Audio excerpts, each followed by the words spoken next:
আমার মনে না তুই খাচ্ছ কেন?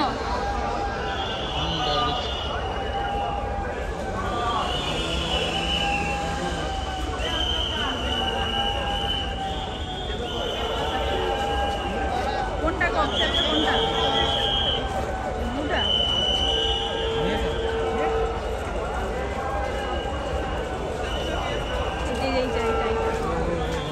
সবুজ জামা মতো গাঢ় করে গেছে।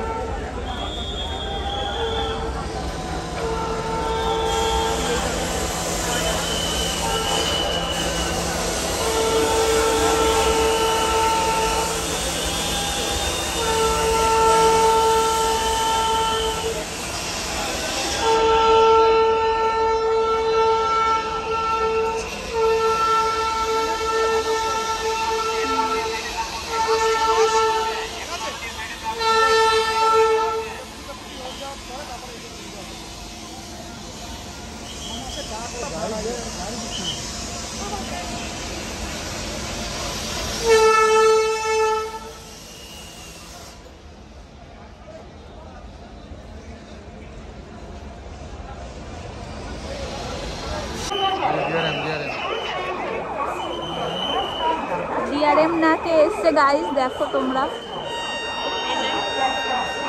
রিপোর্টাররা পুরো ঘিরে ধরেছে ওনাকে।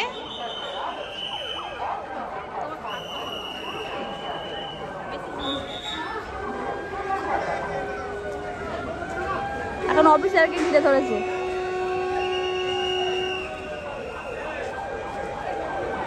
এই যে এটা ভেঙে গেছে।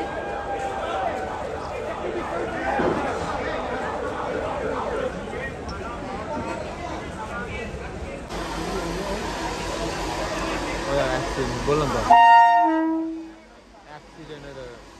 Accident relief train Bardhaman.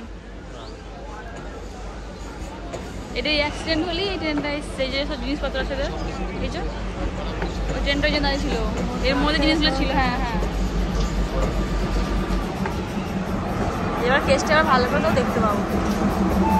তাই দেখ ঠিক আছে, মাথা ছাতাটা ভেঙে পড়ে গেছে বললাম, ওই প্ল্যাটফর্মে মাথা ছাতাটা গো। এসে বুঝলে এখানে মাথা ছাতাগুলো আছে না, এটা কেমন দেখাও, মাথা ছাতাগুলো আছে ওগুলো ভেঙে রাখো, নিয়ে টুকরে উঠে গেছে। হ্যাঁ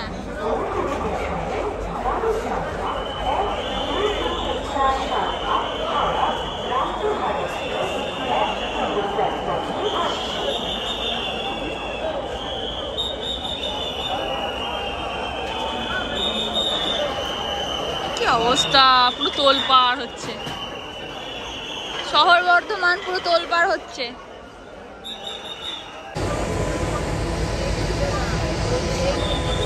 এত লোক জল পড়ছে।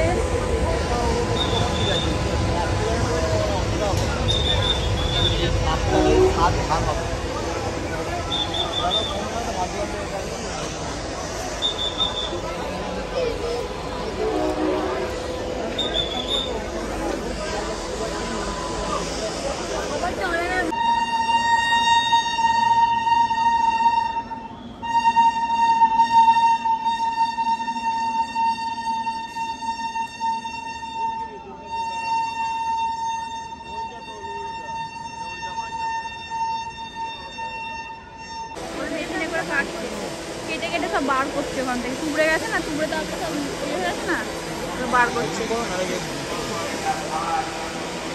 ফেটে যাচ্ছে।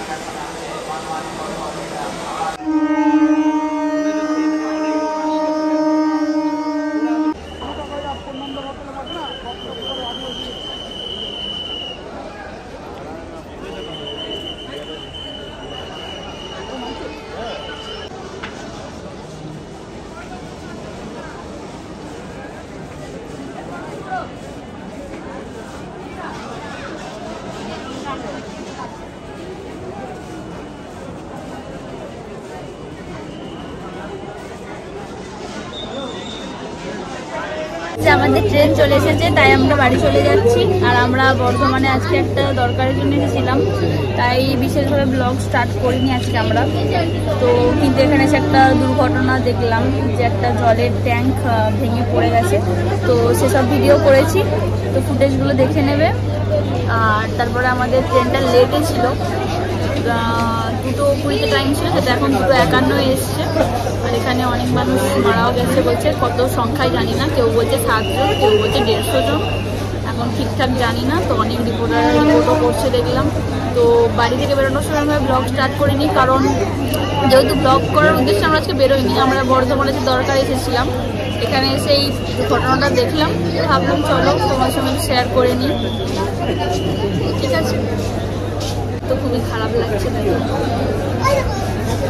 মাথায় হাত দিয়ে বোঝা যায় তখন আর এমনিতেও শরীরটাও খারাপ লাগছে।